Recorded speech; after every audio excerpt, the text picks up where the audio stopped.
Nabi SAW juga pernah ditanya oleh seorang sahabat pertanyaan yang sangat cerdas.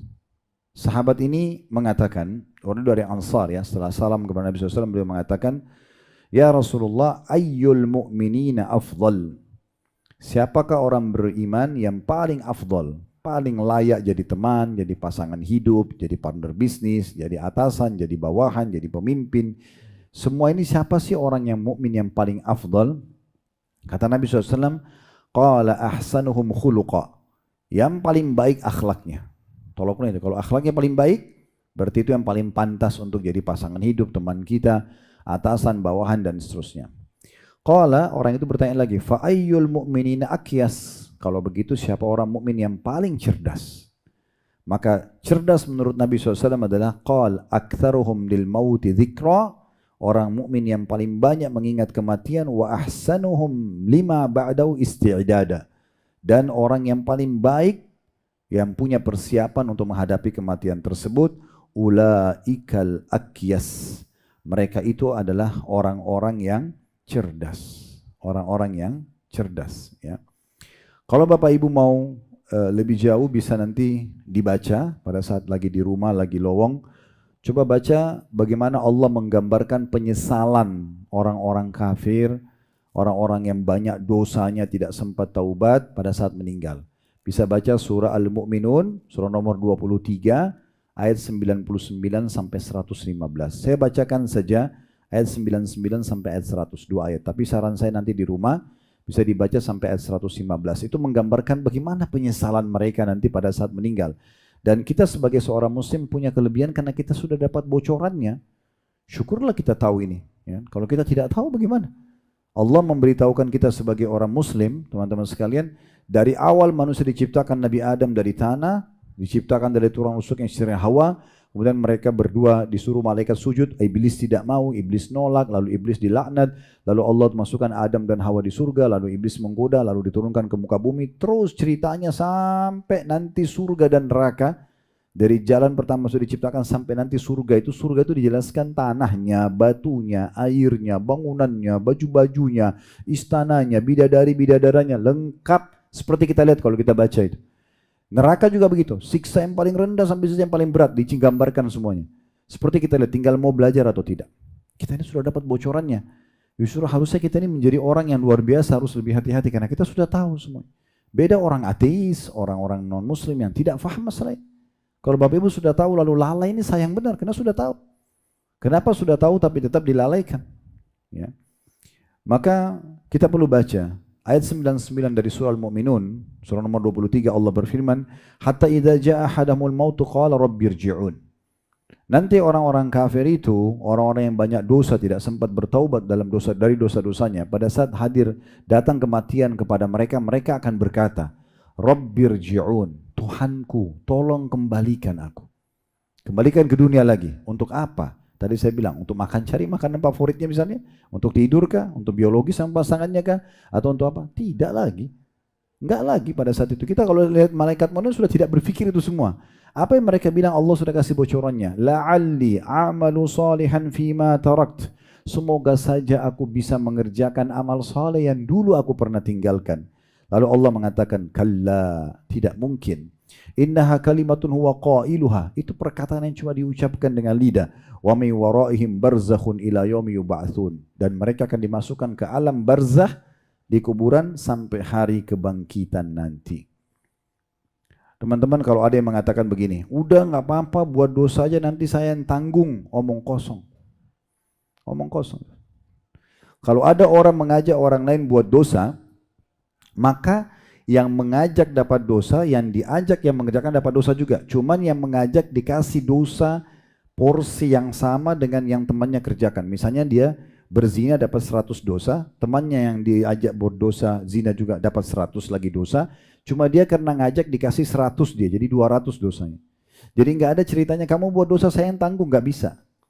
Tetap dia juga pelakunya akan dapat hukuman. Ya.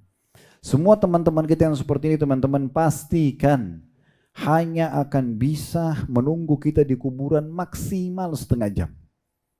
Maksimal setengah jam. Suami istri saling sayang satu sama yang lain. Coba lihat, ada nggak yang pada saat meninggal pasangannya nunggu di kuburan, nginap sama-sama? Nggak usah bicara suami istri, orang tua sama anak. Ibu-ibu ini sayang anak-anaknya. Kita tahu kasih sayang ibu seperti apa sama anak-anaknya. Baik, sekarang kalau anak ibu meninggal dunia, apa ibu mau tidur di liang lahat sama-sama? Gak mungkin. Pasti pulang. Setengah jam, 1 jam nangis pulang. Seminggu mulai reda, 1 bulan mungkin dia bisa saja melupa atau persentase ingatnya sudah kurang. 1 tahun lebih kurang, 10 tahun sudah lupa. Gitu. Bisa saja begitu. Makanya kata Nabi SAW, kalau anak Adam meninggal dunia, maka akan ikut ke kuburan 3. Akan ikut ke kuburan 3. Yang pertama adalah amalnya. Yang kedua, keluarganya. Yang ketiga, hartanya. Dan akan pulang 2. Yang pulang itu keluarga sama hartanya. Yang tinggal bersama dia, amalnya. Jadi keluarga kita sesayang-sayangnya sama kita, paling maksimal setengah jam. Habis itu kuburan ditinggal. Ya. Kembali pada aktivitasnya secara umum. Harta kita, mobil termewah, diparkir paling di pagar kuburan.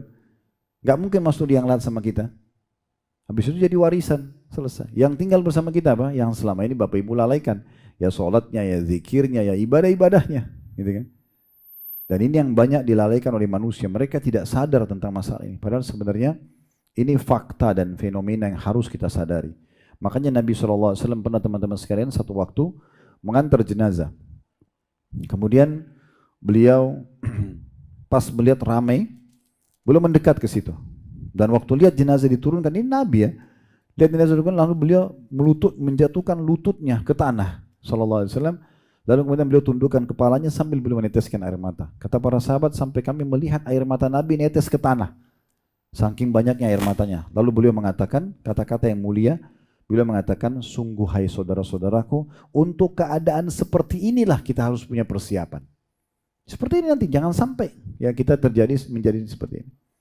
Saya pernah teman-teman mengadakan pelatihan, dan ini sering biasa kami adakan pelatihan di kampus-kampus ya. Terakhir kami adakan di Padang, pelatihan untuk menjadi jenazah 5 menit. Ya. Jadi itu ada pelatihan buat teman-teman mahasiswa, salah satunya adalah setelah menceritakan masalah kematian, kita minta pada panitia adakan kain kafan, sama perlengkapan jenazahnya, habis itu kita buat miniatur liang lahat. Tapi di kota Makassar pernah saya praktek langsung, minta panitia masjid buat liang lahat. Kemudian setelah kita cerita tentang kematian, saya minta siapa di antara jemaah yang siap untuk menjadi jenazah 5 menit saja. Praktek. Ada yang naik, waktu itu di kota Makassar dulu ada satu tukang bangunan.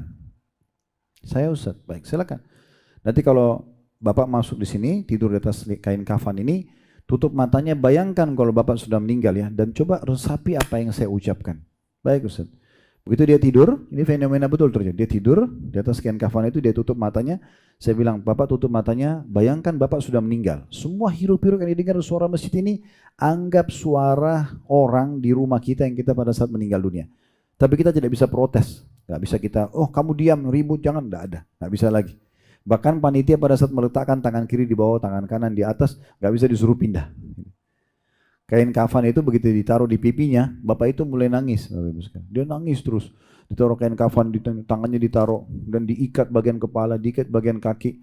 Sementara itu, saya minta panitia selesai, saya bilang, Pak, coba sekarang, bayangkan dan ingat semua peluang kebaikan. Sholat, puasa, sedekah, apalah, baca Quran yang Bapak sia-siakan selama ini. Dan nyesal sekali, ingin sekali kembali ke dunia hidup lagi untuk mengerjakan, tapi sudah tidak bisa. Terus saya bilang, bayangkan sebaliknya. Berapa banyak kesempatan dosa yang Bapak Ibu tidak pernah sia-siakan. Selalu setiap ada kesempatan kerjakan. Dan tidak sempat taubat. Dan sekarang Allah akan hukum. Dan sekarang Allah akan hukum. Setelah itu, dia rupanya Bapak ini menangis terus. Pada saat itu saya bilang, saya minta panitia siapin geranda jenazah yang biasa ada di masjid. Tolong ini gerandanya, ya dibuka. Saya minta panitia tolong diangkat Bapak ini. Dan saya minta Bapak itu sambil dia tetap tutup mata. Pak, kami akan angkat Bapak ke geranda ini dan kami akan bawa Bapak ke liang lahat sebelah masjid. Jadi Bapak jangan buka mata, tetap resapi tubuhnya tersentuh dengan geranda itu. Diangkat dari geranda itu, kami pikul sampai ke samping masjid, saya masih bawa mikrofon, kemudian kita turunkan liang lahat. Lalu saya bilang, Pak, pada saat diturunkan saya minta panitia keluar, lalu kita tutup dengan kain dari atas, Saya bilang, Pak, sekarang Bapak buka. Waktu kami melangkah ke liang lahat, saya bilang, Pak, sekarang ini resapi baik-baik. Inilah langkah-langkah terakhir kaki kami mengantar Bapak di dunia ini. Udah, setelah ini kami tidak akan temani Bapak lagi. Sampai turun yang lahat saya bilang, sekarang Bapak buka matanya, inilah tempat Bapak sekarang. 1x2 meter. Mau seluas apapun rumah kita di dunia, tetap aja nggak bisa. Akan kita tinggalkan, jadi warisan, tapi ini tempat kita sekarang. Dan Allahu alam berapa lama, karena sampai hari kiamat di liang lahat itu. Mungkin bisa lebih lama di liang lahat daripada di rumah kita pribadi. Setelah itu saya suruh minta keluar, buka matanya. Waktu keluar, saya saksikan Bapak Ibu sekalian, Bapak ini sempoyongan keluar. Ini kurang dari 5 menit pelatihannya. Setelah itu masuk masjid, saya kasih mikrofon, Pak, tolong ceritain bagaimana pengalaman jadi jenazah 5 menit. Itu dia pegang mic, gemetar tangannya. Saya tobat Ustadz, saya nggak mau lagi buat dosa, saya durhaka sama orang tua saya. Dia seperti bicara di alam dia sendiri. Hanya dengan tadi dia tutup mata itu. Di masjid ini ada ribuan orang, seperti tidak ada orang di situ. Dia sedang cerita tentang pengalaman dia sendiri. Dia terbawa dengan arus itu dan banyak jemaah yang menangis pada saat itu. Dan ini saya setelah 2-3 orang, ada satu ibu-ibu coba sampai pingsan. Setelah itu saya bilang, penutupan ceramahnya, saya bilang, Bapak Ibu sekalian, ini hanya pelatihan. Sekarang Bapak Ibu masih bisa kembali aktivitas lagi. Tapi satu waktu nanti akan dibungkus dengan kain kafan ini dan tidak akan pernah bisa hidup lagi. Di saat itu akan terjadi penyesalan. Maka sebelum terlambat waktu itu, datang itu jangan sampai menyesal. Mumpung sekarang masih ada waktu. Saya pernah buat satu ceramah, teman-teman sekalian, judulnya Inilah Hari Emasmu. Kenapa saya katakan judulnya ini Hari Emasmu? Karena bagi saya pribadi, setelah saya merenungi kehidupan selama ini berjalan sudah 48 tahun, saya coba renungi perjalanan hidup ini, terus saya melihat, oh ternyata ada satu poin yang sangat mahal nih, yaitu di mana umur kita sebenarnya yang sudah berlalu. Umur kita sebenarnya yang sudah berlalu. Misalnya saya 48 tahun, berarti 48 tahun inilah yang sudah pasti umur saya. Kedepannya saya tidak ada kepastian. Apakah saya masih hidup semenit, 1 jam, 1 hari, nggak tahu. Bisa saja juga 48 tahun lagi, Allahu a'lam. Semoga panjang umur, tapi tetap akhirnya akan meninggal dunia. Nggak mungkin tidak, kan gitu. Nah, umur kita yang sebenarnya yang sudah lewat. Umur kita sebenarnya yang sudah lewat saja. Ya. Yang lalu ini ke depan masih sedikit. Jadi jangan selalu berbangga dengan umur yang belum datang, karena itu belum tentu. Bisa saja hitungan detik di ruangan ini, bukan saya doakan diri saya, tapi bisa saja malaikat maut ada, saya lihat, dicabut nyawa saya, jatuh tergeletak, mati. Udah, orang cuma kenang Khalid Basalamah pernah ceramah, selesai. Kan begitu saja. Bapak Ibu juga sama, tidak harus kita sakit kan. Nah, di saat itu penyesalan akan datang kalau amal kita sangat sedikit. Nah, hari ini kalau kita masih hidup kayak sekarang, ini hari emas kita. Kenapa? Karena hari ini kita masih punya peluang untuk menambah amal soleh kalau kita pernah melakukan amal soleh yang lalu, sehingga memberatkan timbangan amal kita hari kiamat.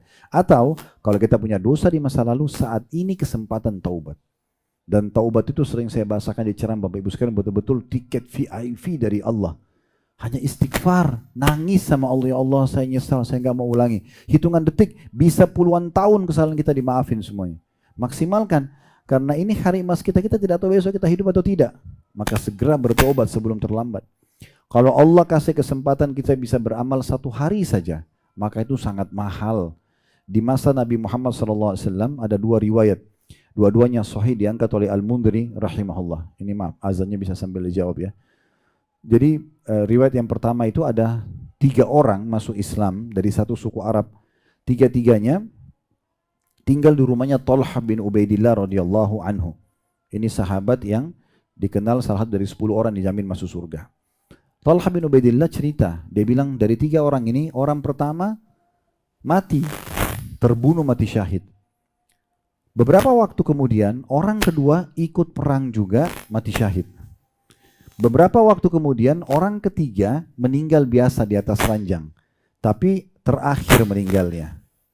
Maka Talha bin Ubaidillah mimpi di malam hari, beliau melihat ada 3 orang ini, 3-tiganya semuanya masuk surga, tetapi orang yang mati di atas ranjang terakhir itu lebih tinggi derajatnya di surga dan berada di bagian depan. Maka Talha bin Ubaidillah bingung, bagi dia orang yang mati syahid harusnya lebih tinggi derajatnya. Maka dia pun langsung ke masjid Nabi SAW dan bertanya, ya Rasulullah, saya mimpi begini, bagaimana saya memahaminya? Kok bisa maksudnya orang yang mati biasa, tapi terakhir mati lebih tinggi derajatnya di surga daripada orang yang mati syahid sebelumnya? Maka Nabi SAW tersenyum sambil mengatakan, wahai Talha, mana kamu? Mana kamu dari, ya, dia sempat beribadah beberapa hari selama teman-temannya itu meninggal dunia. Jadi kalau ada kesempatan sehari saja beramal soleh, itu luar biasa. Itu peluang yang luar biasa. Jadi jangan disia-siakan. Tinggal Bapak Ibu sekalian, apa yang harus saya lakukan? Apa yang harus saya lakukan? Yang pertama harus kita fahami, orang beriman itu tidak perlu takut dengan kematian. Asal dia sudah punya persiapan. Ya kan? Orang itu kalau sudah punya persiapan, sudah ikut pelatihan-pelatihan, sudah punya persiapan matang, sudah punya perbekalan yang cukup, saya yakin dia tidak akan ragu untuk safar, untuk perang, untuk apa saja, gitu kan? Karena dia sudah punya persiapan. Yang selalu takut itu adalah orang yang tidak punya persiapan. Mati bagi orang beriman adalah awal segalanya. Awal segalanya. Kalau bagi orang kafir, mati akhir segalanya. Para sahabat Nabi Ridwanullahi alaihim dan orang-orang salafus saleh sebelum kita, mereka kalau mau meninggal, teman-temannya pada datang Bapak Ibu sekalian, lalu mengatakan begini, berita gembira buat kamu. Orang sudah mau menghadapi sakaratil maut, malah dikatakan berita gembira buat kamu. Kok bisa? Mereka mengatakan, yang datang menjenguk ini, orang sakit, sambil mengatakan, karena sebentar lagi kau akan bertemu dengan Allah, sebentar lagi kau akan bertemu dengan Rasulullah SAW, sebentar lagi kau akan lihat balasan dari amal baikmu. Jadi mereka anggap kematian itu adalah sebuah pintu kebaikan, karena kita sedang menuju kepada kehidupan abadi. Siapapun kerabat kita yang sudah meninggal atau orang yang kita kenal atau tidak kenal, kita pasti akan ketemu. Dan kata Nabi SAW luar biasanya dalam sebuah hadis yang dihasankan oleh para ulama, tidak ada orang yang meninggal bayi ataupun meninggal sudah sangat tua. Misalnya baru 2-3 hari lahir meninggal. Sama yang meninggal kakek-kakek nenek-nenek 100 tahun, kecuali akan dibangkitkan dengan umur 33 tahun.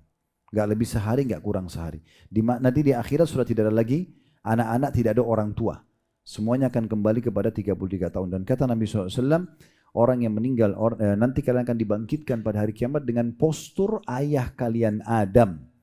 Lalu Nabi SAW sebutkan, Adam 60 siku ke langit, 27,5 meter. Jasad ini hanya pinjamkan di sini. Nanti di kuburan, kata Nabi SAW, semua jasad kalian ini, kulit kita, urat-urat, otot ini akan dimakan oleh tanah. Ya. Dan tersisa tulang ekor kalian yang darinya Allah akan bangkitkan kalian. Allah akan turunkan hujan nanti, kemudian membangkitkan kita dari tulang ekor. Kalian akan tumbuh, kata Nabi SAW, seperti tumbuhnya tumbuh-tumbuhan. Lalu diberikan postur tubuh seperti Nabi Adam AS tingginya. Kalau wajah, umumnya badan kita ini sama. Jadi kita bisa kenal, oh ini si fulan dulu, oh ini si fulan. Tapi tubuhnya sudah berbeda, lebih besar daripada sebelumnya. Dan ada lagi orang cacat nanti. Kalau orang lahir di muka bumi ini, matanya buta, telinganya tuli, lisannya bisu, tangan kakinya semuanya puntung pun, tetap saja nanti dibangkitkan sempurna pada hari kiamat nanti. Cuma yang menyelamatkan nanti teman-teman sekalian adalah amal-amal kita. Amal-amal soleh kita. Saran saya yang pertama, perbanyak menuntut ilmu teman-teman sekalian. Selalu dengarkan ilmu. Di masa kita sekarang, handphone kita ini sudah menjadi perpustakaan berjalan. Kita bisa belajar dari ustadz siapapun, kiai siapapun, ya bahkan syekh siapapun seluruh dunia ini. Kita bisa tinggal mengetik namanya, keluar cuplikan ceramah mereka, kita bisa dengarkan. Kita bisa baca buku apapun, dalam bahasa apapun, kita semua bisa mendapatkan manfaat di masa sekarang. Beda di masa dulu. Imam Bukhari rahimahullah pernah melakukan perjalanan 1 bulan menunggangi keledai hanya untuk mendapatkan 1 buah hadis. Kita sekarang bisa baca ratusan hadis bahkan sebelum tidur. Selalu belajar, karena dengarkan majelis ilmu seperti ini teman-teman sekalian. Tidak harus saya menyampaikan, siapa saja menyampaikan, pasti akan menambah keimanan. Enggak mungkin sama sebelum duduk tadi, sama sudah dengar, enggak mungkin. Kita sudah dengarkan Allah berfirman, Rasulullah bersabda, beberapa contoh-contoh rasional akan menambah iman kita. Ini kalau sekali duduk 1 jam atau 4, tadi kita lihat jam 40 menit ya, menjelang azan. Kita baru sekitar 40 menit saja. Bagaimana kalau Bapak Ibu dengar ceramah 2 jam, 3 jam, atau dalam sehari bisa dengarkan dari beberapa orang ustadz. Imam Nawawi rahimahullah 1 hari belajar 13 kitab di 13 guru. 1 hari. Jadi dari ilmu ke ilmu, dari ilmu ke ilmu. Mungkin Anda bilang, saya kan juga punya aktivitas lain ustadz. Tidak usah ganggu aktivitasnya. Ibu-ibu lagi masak, putar ceramah itu. Dengarin. Bapak lagi di mobil, dengarin ceramah. Saya 1 hari diundang tablik akbar di Bali, ada 1 ketua panitianya.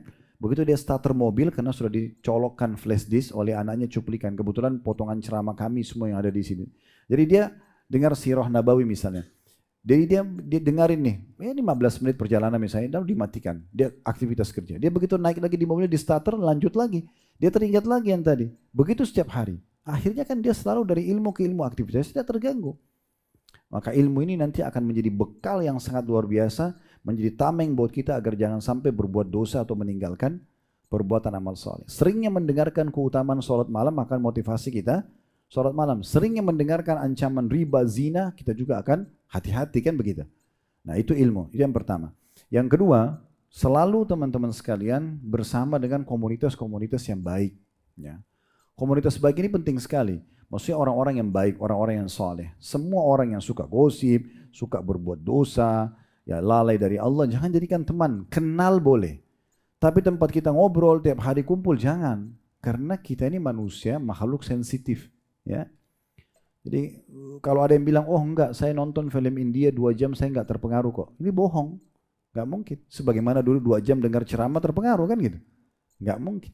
Kita ngobrol sama satu orang saleh, ingat loh saudaraku, Allah berfirman, Rasulullah bersabda, ini loh ada kisah sahabat, Abu Bakar pernah begini. Pasti menyentuh kita, sebagaimana orang pezina juga cerita tentang pengalaman dia. Semalam saya di hotel gini-gini. Semua ada pengaruhnya. Enggak mungkin. Saking sensitifnya kita, ini sering saya bahasakan di pengajian.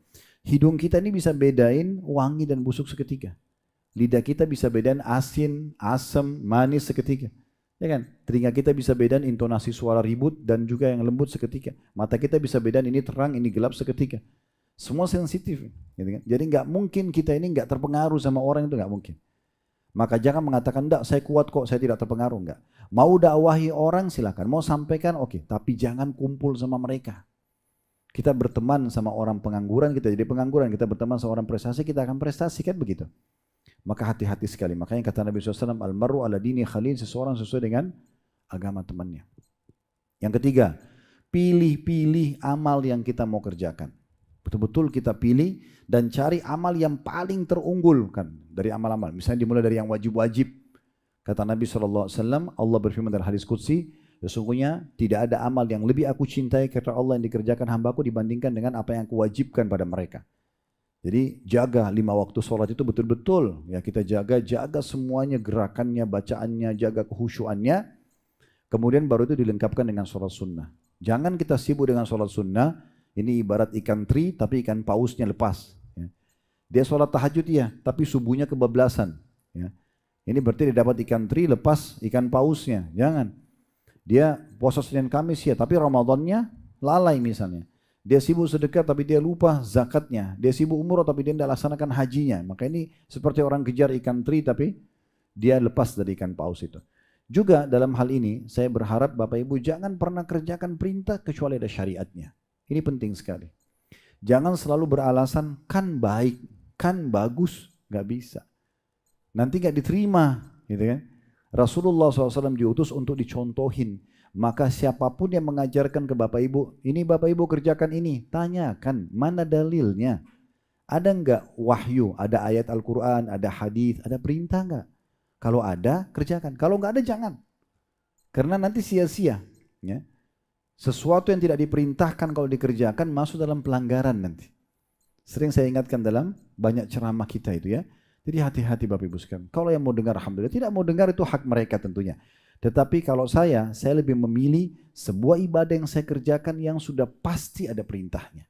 Kita kalau kerja di perusahaan, kita kalau kerjakan satu perintah yang sudah ada perintahnya, pasti kan diterima itu. Tinggal masalah banyak sedikitnya penilaian kualitasnya. Tapi kan diterima karena kita kerjakan sesuai dengan SOP kantor kan gitu. Maka akan dapat gaji. Tapi kalau kita kerjakan yang tidak ada perintahnya, bisa diterima, bisa tidak. Bahkan bisa masuk dalam pelanggaran. Mungkin atasan kita mengatakan, kenapa kau kerjakan, saya nggak suruh kok. Kan gitu. Jadi pelanggaran. Oleh karena itu jangan teman-teman sekali. Hati-hati sekali. Berapa banyak orang yang rugi pada hari kiamat nanti karena yang dia kerjakan tidak pernah dicontohkan. Nabi SAW tidak pernah dicontohkan oleh para sahabat. Alasannya hanya kan baik. Baik harus baik di mata Allah dan Rasulnya. Jadi jangan mengerjakan apa yang tidak ada perintahnya. Kalau kita bicara tentang sunnah Nabi saja, itu sudah banyak sekali. Tadi saya kasih contoh di awal di sholat itu ya. Misalnya kita sholat qabliyah subuh. Azan, antara azan di iqamah subuh. 2 rakaat. Subuh 2 rakaat. Ada zikir habis sholat, ada zikir pagi. Habis itu istirahat sebentar ada duha. Duha 2 rakaat sampai tidak ada batasnya. Bisa 4, bisa 8, bisa 12 dan seterusnya. Sementara istirahat bekerja ada duhur, ada qabliyah duhur 4, ada duhur 4, ada ba'diyah duhur 4. Istirahat sebentar ada asar, qabliyah asar 4, asar 4. Lalu zikir habis sholat, lalu zikir sore. Kemudian istirahat sebentar ada maghrib, qabliyah maghrib, maghrib 3 rakaat, isya 2 rakaat, ba'diyah, qabliyah dan ba'diyah maghrib 2 rakaat dan maghribnya 3 rakaat.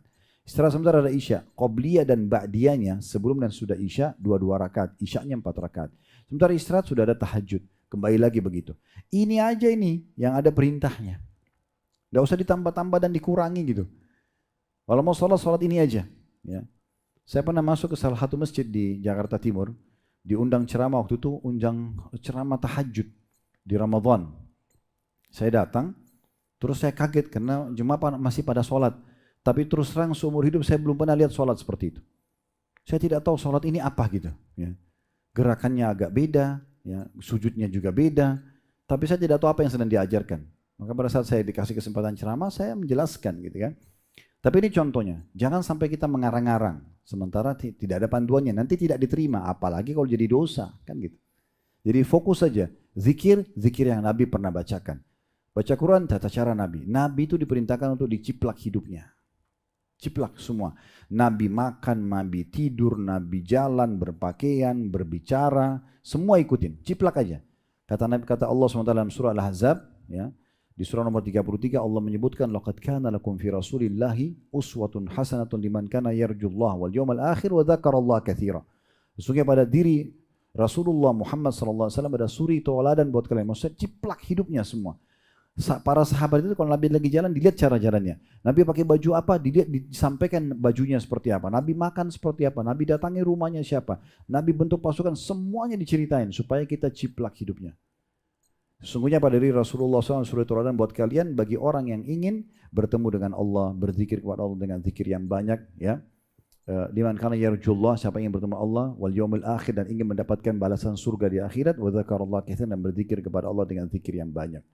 Yang terakhir, yang keempat, Bapak Ibu sekalian, banyak berdoa agar Allah Subhanahu wa taala membuat kita dan hati kita ini selalu terikat dan tertambat dengan ibadah kepada Allah Subhanahu wa taala. Nabi SAW sering kali mengulangi doa ini, ya muqallibal qulub tsabbit qalbi ala dinik. Dalam riwayat lain, ya musarrifal qulub sarrif qalbi ala dinik. Wahai yang membolak-balikkan hati manusia, kokohkanlah hatiku di atas agamamu, ya. Aisyah mengatakan, ya Rasulullah, sering kali anda ulangi doa itu. Padahal sebenarnya siapa anda? Anda adalah Nabi. Dan maksudnya tidak masuk akal kalau Nabi tersesatkan. Maka kata Nabi SAW, wahai Aisyah, kita tidak pernah tahu karena hati manusia berada di antara jari jemari Sang Pencipta Allah. Dia membolak-balikkan sesuai yang dia inginkan. Berapa banyak orang paginya beriman, sorenya mau kufur. Maka harus kita bantu diri kita dengan berdoa kepada Allah Subhanahu wa taala. Dan di antara doa Nabi SAW, Allahumma habbib ilainal iman, ya Allah cintakanlah iman dalam hati kami, wa zayyinhu fi qulubina, dan hiasilah dalam hati kami. Wa qarrih ilainal kufra, buatlah kami benci terhadap kekufuran, wal fusuqa, dan perbuatan kriminal atau dosa, wal isyan, dan pembangkangan, waj'alna minar rasyidin, dan jadikan kami termasuk orang yang mendapatkan petunjuk. Yang mendapatkan petunjuk. Jadi 4 hal ini kita harapkan mudah-mudahan bisa membuat kita punya persiapan tentunya untuk, ya, menghadapi kematian itu. Allahu a'lam.